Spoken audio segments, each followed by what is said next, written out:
মায়ের আগমনী গান দিয়ে আমরা একটু শুরু করব। প্রথমে আগমনী গানের জন্য আজকে নমস্কার। এই মুহূর্তে আমরা আছি বাঁকুড়ার প্রত্যন্ত যে গ্রাম, বাঁকুড়ার যে পাত্রসায় গ্রাম বামিরাতে আছি আমরা। দুর্গাপূজা পরিক্রমার যে পুজো পরিক্রমা, সেই পরিক্রমাতে আমরা আছি। আমরা এই মুহূর্তে আমাদের যে বামিরা মা দুর্গা সংঘ, সেই বামিরা মা দুর্গা সংঘের যে মণ্ডপ, এবছরের মণ্ডপ, আমার ক্যামেরা পার্সন শুভদীপকে বলবো একবার দেখানোর জন্য। মণ্ডপে সুকুমার রায়ের যে আবল তাবল, সেই আবল তাবল এনাদের মূলত থিম। সেই থিম আপনাদেরকে এই মুহূর্তে দেখাচ্ছি নিউজ আমার বাংলার ক্যামেরায়। আমি পবিত্র এই মুহূর্তে আছি বাঁকুড়ার প্রত্যন্ত গ্রাম যে পাত্রসায়ের বামিরায় যে মা দুর্গা পূজার এবছরের থিম, সেই থিম আপনাদেরকে তুলে দেখাচ্ছি। এবং আমরা আরো কাছ থেকে দেখানোর চেষ্টা করব যে সুকুমার রায়ের কবিতার সঙ্গে কিছুটা নূতন প্রজন্মকে বার্তা দিতে চাইছে যে এই মণ্ডপ অ্যাকচুয়ালি সুকুমার রায়কে নূতন জেনারেশনের হয়তো অনেকেই জানেন না, অনেকেই চেনেন না, এবং ওনার কবিতা হয়তো অনেকেই পড়েন না। সেই কারণে আমার ক্যামেরা পার্সন শুভদীপকে বলবো যে উপর থেকেই মূলত থিমটাকে একটু সুস্পষ্ট দেখানোর জন্য, যে প্রত্যন্ত গ্রামের মধ্যে যে এরকম ধরনের একটা থিম চিন্তা ভাবনা, একটা বিগ বাজেট পুজো করা যেতে পারে, সেই বিষয়টাই আপনাদেরকে তুলে ধরার চেষ্টা করছি আমাদের মোবাইল ক্যামেরার মাধ্যমে। আমরা আছি, আবারও বলি, বাঁকুড়া প্রত্যন্ত গ্রাম।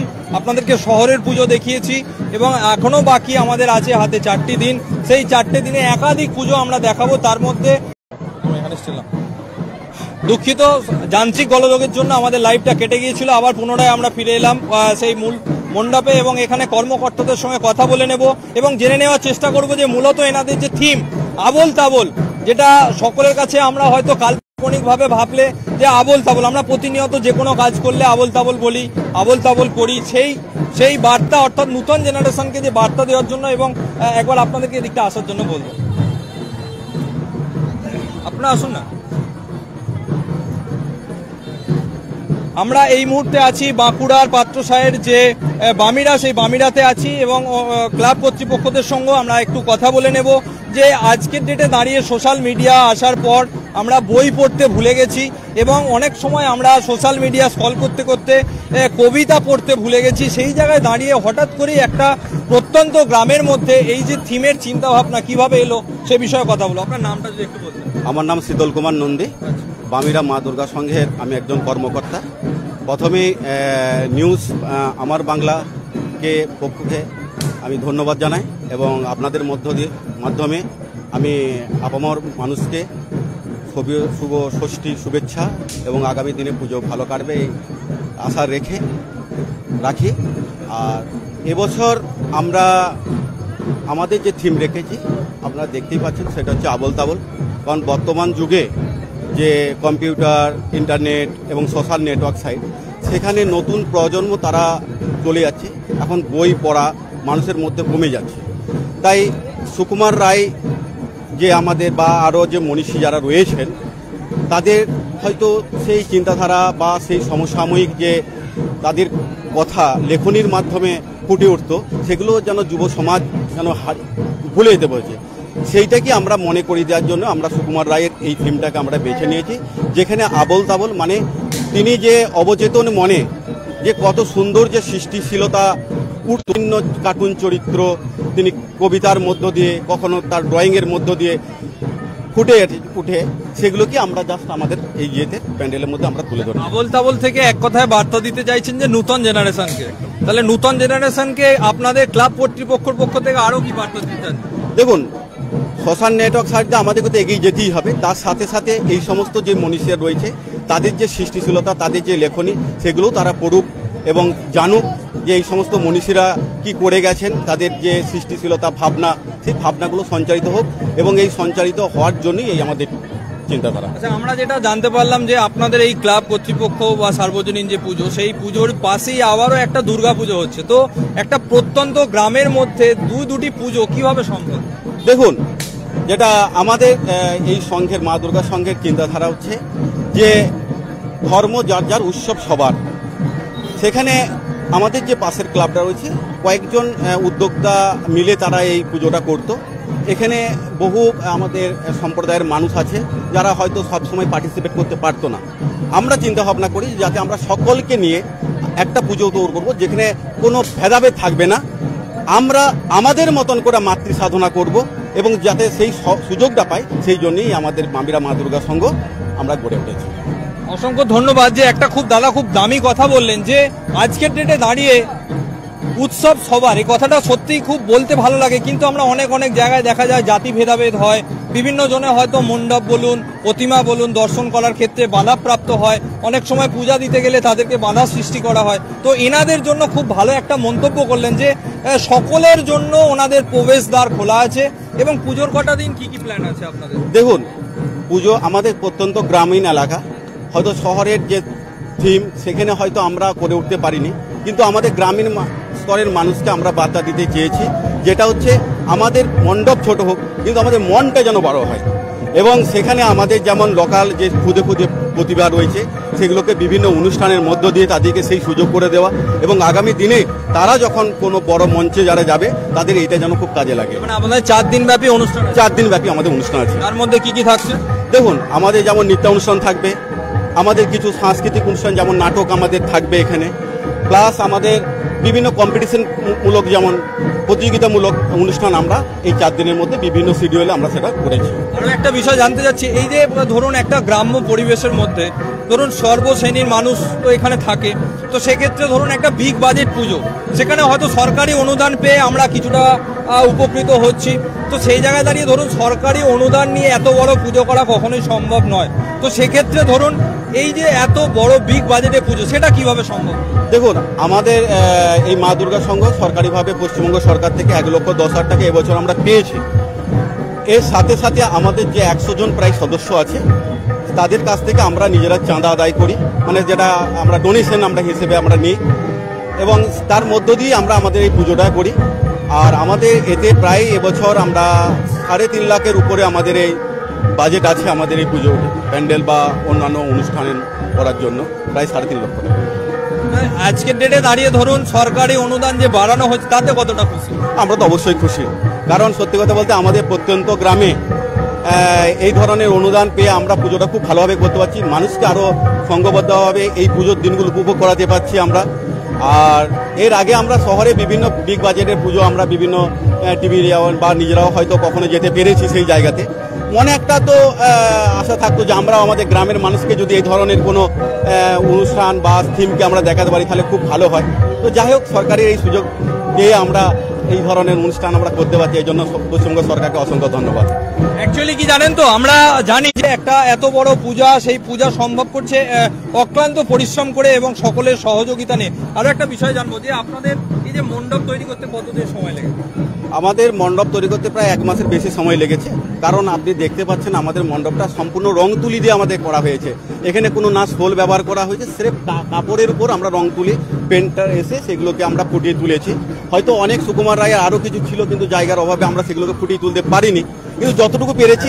এতে বিশেষ করে আমরা লক্ষ্য করেছি বাচ্চাদের যাতে মনে একটা ইফেক্ট পড়ে, যারা সুকুমার রায়কে জানতে চায় এই ধরনের কার্টুন চরিত্র কেন তৈরি হয়েছিল সেটা যেন প্রশ্ন করে, এবং সেই বার্তা নিয়ে গার্জেনদের সাথে বাড়ি যায়, এবং আগামী দিনে তারা সুকুমার রায় সম্বন্ধে তাদের ধারণা অনেক বেশি স্পষ্ট হয়। তো সেক্ষেত্রে এই যে বৃষ্টি হওয়ার প্রভাবে কতটা সমস্যার মধ্যে পড়ে যায়? দেখুন, বৃষ্টির পুকুরি তো আছেই, বাঙালি বৃষ্টি রোদ বৃষ্টি এটাকে মানে না। পুজো যখন মা যখন ঘরে এসে যায় তখন আর এগুলো ম্যাটার করে না। তবুও বৃষ্টি তো একটা প্রতিবন্ধকতার বিষয় বটে। আমরা চাইব মা দুর্গার কাছে, ঘরের মেয়ের কাছে যেন সেই বৃষ্টির পুকুরি সরে যায়। আমরা এই 4-5টা দিন যেন আনন্দের সহিত সকলকে নিয়ে আমরা মায়ের এই দিনগুলোকে আমরা মায়ের সাথে পাঠ করাতে পারি। একদমই তাই। আমরা প্রতিটা মণ্ডপে গিয়ে দেখতে পেয়েছি, যেমন গতকাল আমাদেরকে দেখিয়েছিলাম যে একটা মণ্ডপে মাটির কাজ হয়েছিল, সেই মাটির কাজ ওনারা বারবার করছেন, বৃষ্টি হচ্ছে, ধুয়ে যাচ্ছে, আবারও চেষ্টা করছেন শুধুমাত্র আপনাদের জন্য, কারণ আপনাদের যাতে ভালো লাগে, আপনারা যাতে মণ্ডপে আসেন। সেখানে এই একই কারুকার্যের ওপর রং তুলির কাজ দিয়ে আমি আবার ক্যামেরা পার্সন শুভদীপকে বলবো যে একবার মণ্ডপটা দেখানোর জন্য, যে রং তুলি দিয়েও এত সুন্দর একটা মণ্ডপ তৈরি করা যায়, সেই চিত্রটাই সরাসরি আপনাদেরকে দেখাচ্ছি নিউজ আমার বাংলার ক্যামেরায়। যে প্রত্যন্ত গ্রামের মধ্যে, এই গ্রামের মধ্যেও যে এত সুন্দর একটা মণ্ডপ তৈরি করা যায় সেই বিষয়টা আপনাদেরকে সরাসরি দেখাচ্ছি নিউজ আমার বাংলার ক্যামেরার পর্দায়। এবং কারুকার্য, যে সূক্ষ্ম কারুকার্য। আচ্ছা, আরো একটা বিষয় জানবো, আপনাদের যে এই যে মণ্ডপ তৈরি করা হয়েছে সেই শিল্পী কোথাকার? দেখুন, শিল্পী হচ্ছে আমাদের পাশের প্যান্ডেল, যিনি ডেকোরেটার্স মালিক আছেন বালসি নির্মল দে। আর যারা পেন্টার এসেছিলেন ওরা আমাদের পাশের ব্লক, সেখান থেকে তাকে আমরা খুঁজে আমরা বার করেছিলাম। এবং যখন আমরা এটা সিদ্ধান্ত নিয়েছিলাম যে আবল তাবল এবছর আমরা থিম করবই, তাই আমাদের প্রথম থেকেই চিন্তা ছিল যে আমরা রং তুলির মধ্য দিয়ে ফুটিয়ে তুলব। কারণ এখানে সরকারও বলছেন যে শোলের ব্যবহার যাতে কমানো হয়, তার জন্য আমরা এটা রং তুলিটাকে বিশেষ করে আমরা বেছে নিয়েছি। আর আরেকটা জিনিস আপনারা লক্ষ্য করবেন, আমরা এখানে কিন্তু একদিকে যেমন রং তুলি করেছি, কিন্তু আমাদের প্রতিমাটা কিন্তু সাবেকি আনা। এবং সেখানে আমাদের মায়ের যে একটা মিনময়ী রূপ, সেইটাকে আমরা কিন্তু এখানে তুলে ধরেছি আমাদের মণ্ডপে। অর্থাৎ মিনময়ী রূপ যেমন একদিকে থাকবে, সেই রকম আমাদের কিছু সোশ্যাল মেসেজও কিন্তু থাকবে, যেটা মণ্ডপের মধ্যে এবং যেটা পরিবেশ বান্ধব। মানে এক কথায় বলতে চাইছেন যে সুকুমার রায়কে তো তুলে ধরেছেন, তার সাথে বর্তমান জেনারেশন সোশ্যাল মিডিয়া অনলাইনের যুগে রং তুলিকেও কিছুটা হারিয়ে ফেলছে। মানুষ যে সোশ্যাল মিডিয়ার যুগে রং তুলিকে হারিয়ে পাচ্ছে, সেই রং তুলিকে আপনারা তুলে ধরতে চাইছেন যে রং তুলি দিয়েও এত সুন্দর একটা মণ্ডপ বলুন বা কারুকার্য বলুন বা কার্টুন আঁকা যেতে পারে, সেই বিষয়টা বলতে চাই। একদম একদম একদম। তো আর আজকের ডেটে দাঁড়িয়ে ধরুন একটা মেসেজ আপনারা দিতে চাইছেন, সেটা খুব ভালো জিনিস, কিন্তু এই যে পরবর্তী যে আপনাদের আজকে নেক্সট ইয়ার, সেই বিষয়ে কোনো চিন্তা ভাবনা এখন হয়েছে নাকি? দেখুন, আমরা পুজোর মধ্যে চলে গেছি, আনন্দের মধ্যে রয়েছি। এখন আমাদের এই মুহূর্তে কোনো চিন্তা নেই। এখন দেখার যে এই 4টে দিন আমাদের মানুষ কতটা এই জিনিসটাকে গ্রহণ করছে। যদি মানুষ আমাদের এই চিন্তাধারাটাকে গ্রহণ করেন, নিশ্চিতভাবে আগামী দিনে আমরা আরও কিছু নতুনত্ব জিনিস আমরা এই এলাকার মানুষকে আমরা উপহার দেবো, এটুকু আমরা বলতে পারি। নিউজ আমার বাংলা দর্শক মণ্ডলীকে কি জানাবেন? দেখুন, এইটাই বলতে চাই যে নিউজ আমার বাংলা চ্যানেল প্রত্যন্ত গ্রামে এসছে। আমাদের মতন এই ছোট ছোট পুজো কমিটিগুলো আপামর যে পশ্চিমবঙ্গের বিভিন্ন প্রান্তে যারা আপনারা বিভিন্ন জায়গায় রয়েছেন, তারা দেখতে পাচ্ছেন আমাদেরকে। আমাদের যে একটা ছোট পুজো হয়, আমাদেরও যে একটা আনন্দ আছে, একটা ভালোবাসা আছে, মানুষের সাথে একাত্মবোধ আছে, এই যে তুলে ধরছে, তার জন্য ওনাদেরকে অসংখ্য ধন্যবাদ। এবং আপনাদেরকে জানাই, আগামী শারদীয়ার প্রত্যেকটা দিন যাতে খুব ভালোভাবে কাটে, আনন্দ সহিত কাটে, সুস্থভাবে থাকুন, এটুকুই আমরা কামনা করি। একদমই ধন্যবাদ। কারণ আজকের ডেটে দাঁড়িয়ে ধরুন আমরা কথা দিয়েছিলাম যে আমরা শহর থেকে গ্রাম, জিরো থেকে হিরো আমরা হবই। সেই জায়গায় দাঁড়িয়ে আমরা প্রত্যন্ত গ্রাম, বুঝতেই পারছেন বাঁকুড়া যে একদম প্রত্যন্ত গ্রাম, সেই গ্রামে আমরা হাজির হয়েছি এবং আমরা বেছে নিয়েছি যে তার মধ্যে এত সুন্দর একটা প্রতিমা যে করা যায় বা মণ্ডপ করা যায়। এবার আমার ক্যামেরা পার্সন শুভদীপকে বলবো যে আস্তে আস্তে করে সাবেকিয়ানা যে মূর্তি, মায়ের যে মিনময়ী মূর্তি, সেই মূর্তিকে তুলে ধরার জন্য কিছুক্ষণ আগে এই মায়ের বেলবরণ উৎসব হয়ে মা মন্দিরের মধ্যে যে নিয়মকানুন থাকে, আচার যেগুলো থাকে, সেগুলো করে দেওয়া হয়েছে। এবং আরও একবার আমার ক্যামেরা পার্সন শুভদীপকে বলবো যে দেখানোর জন্য যে মায়ের যে পিছনের চালি, অর্থাৎ সাবেকিয়ানাকে বজায় রেখে এত সুন্দর একটা প্রতিমা তৈরি করা যায়, সেই চিন্তা ভাবনায় মূলত ক্লাব সদস্যদেরকে অসংখ্য ধন্যবাদ যে সাধারণ মানুষের জন্য ওনারা এতটা ভেবেছেন, এর জন্য অসংখ্য ধন্যবাদ। আমরা আরও একবার সুস্পষ্টভাবে দেখিয়ে নেব এবং আমার ক্যামেরা পার্সনকে আরেকবার বলবো যে এই যে মূর্তির যে অংশটা রয়েছে দেখতেই পাচ্ছেন, সম্পূর্ণ যে গোল্ডেন কালার, এটা একদম সোনালি যে কালারটা, সেটাকে সম্পূর্ণ ঝিকিমিকি করছে। কারণ অ্যাকচুয়ালি এটাকে সাবেকিয়ানার যে সোনার অলংকার পরালে যেভাবে হয়, ঠিক ওই একই রূপকে এনারা তুলে ধরেছেন। আমি আবারও আসবো পরবর্তী কোনো মণ্ডপ নিয়ে। আমি পবিত্র, আমি আছি বাঁকুড়ার পাত্রসাহের যে বামিরা। সকলে ভালো থাকবেন, সুস্থ থাকবেন, আর যদি ভিডিওটা ভালো লাগে অবশ্যই শেয়ার করবেন। আর যারা এই বাঁকুড়া চত্বরে যারা দেখছেন, আপনাদের জন্য আহ্বান রইল ক্লাব কর্তৃপক্ষের পক্ষ থেকে। ধন্যবাদ, সকলে ভালো থাকুন, শুভরাত্রি।